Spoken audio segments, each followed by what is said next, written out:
Et dans la suite de ce 20h, Fronde sociale, l'Union nationale pour le rayonnement de la vie scolaire et le syndicat national des animateurs de la vie scolaire appellent conjointement à un arrêt de travail de 48 heures dès la rentrée scolaire prochaine. Ces structures syndicales revendiquent pour leurs membres une indemnité de logement et l'institution d'un cadre de formation continue, entre autres points.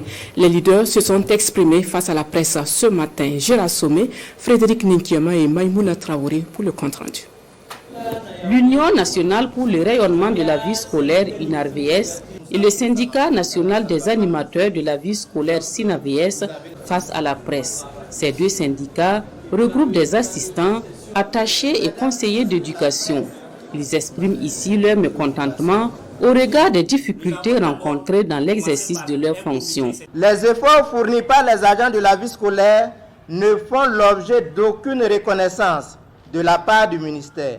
Les dernières luttes de la coordination nationale des syndicats de l'éducation ayant abouti à quelques avantages pour les agents du MENA-PLN, notamment sur l'indemnité de logement, n'ont pas été au bénéfice des agents de la vie scolaire.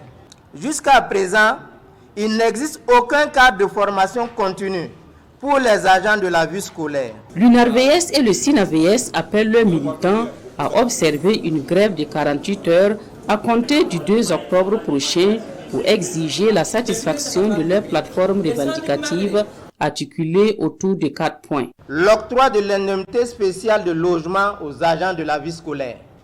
L'adoption d'un plan défini afin de vider la cohorte des assistants d'éducation, emploi en extinction. L'implication des assistants et des attachés d'éducation au secrétariat du baccalauréat à partir de la session 2024. L'institution d'un cadre de formation continue au profit des animateurs de la vie scolaire à partir de 2024. Le corps des agents de la vie scolaire a été créé par décret en 2008.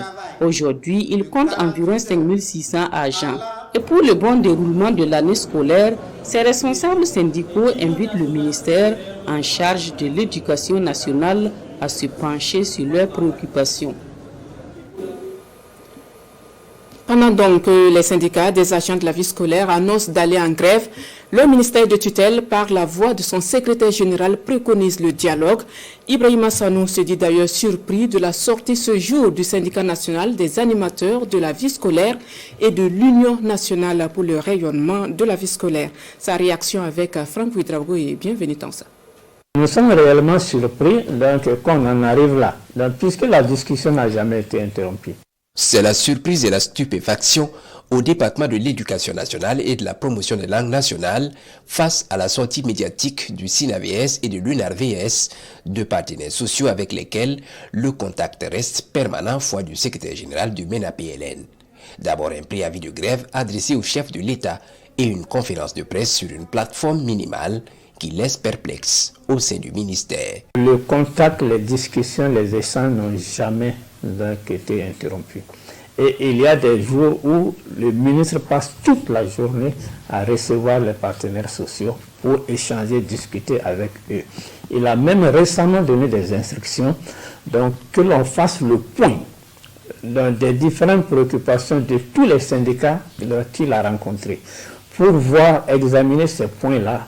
Comment nous pouvons en réalité trouver des solutions. Mais pour le syndicat national des animateurs de la vie scolaire et l'Union nationale pour le rayonnement de la vie scolaire menacent d'aller en grève les 2 et 3 octobre prochains, lassés selon eux d'être les oubliés dans l'organisation de l'enseignement secondaire.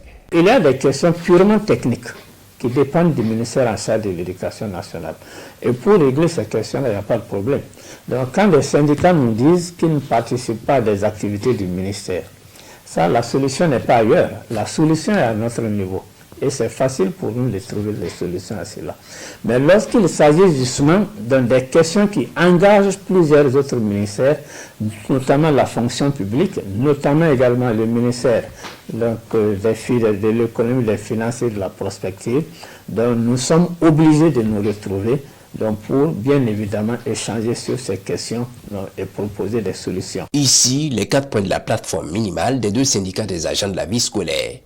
plateforme dont ils exigent la satisfaction, sans quoi ils appellent l'ensemble des militants et agents sur toute l'étendue du territoire national à battre le pavé en octobre prochain. Aucune préoccupation au niveau de cette plateforme minimale de nos aides étrangères. Le seul point qui n'a pas trouvé directement une réponse, c'est un peu l'indemnité spécifique liée au logement. Et cette question est liée au statut particulier et ça ne peut pas être réglé sans une relecture du statut particulier. Et ils sont très bien au courant de cela. Il y a d'autres points également, je suis surpris de voir que ça ressorte, c'est leur implication au niveau des différents examens. Donc pour nous, ils sont déjà impliqués. Peut-être qu'ils diront qu'ils ne sont pas suffisamment impliqués. Alors que le SINAVS et l'UNARVS entendent durcir le ton s'ils n'obtiennent pas gain de cause, à l'issue de la grève des 2 et 3 octobre, le MENA-BLN, par la voix de son secrétaire général, privilégie le dialogue.